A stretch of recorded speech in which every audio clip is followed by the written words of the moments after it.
We begin at 6 with breaking news from Detroit's east side. Police are investigating the shooting of yet another child. This happened at a townhouse community on East Lafayette near Shane. The child was taken to Children's Hospital. Right now, let's listen in as Police Chief James White tells us what happened. 3-year-old male child.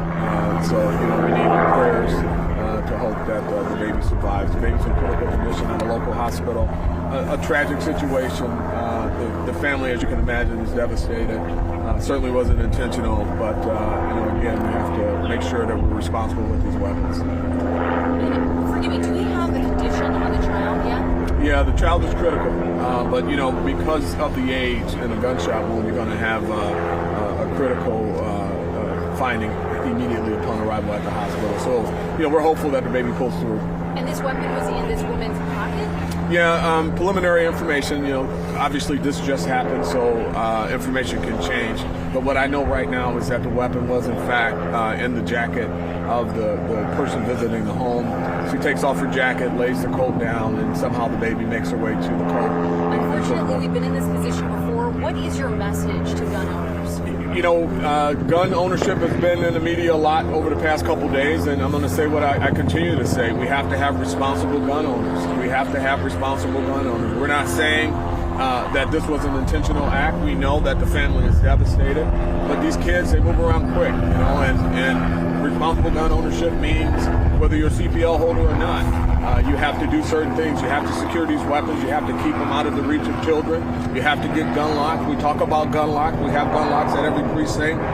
This is a shared responsibility. If you're going to carry a gun, there are rules to carrying a gun, and you have to do so responsibly. So another one of Detroit's children is shot unnecessarily, by getting a hold of a weapon, and sadly we find ourselves where we are once again today. Is the gun owner in custody?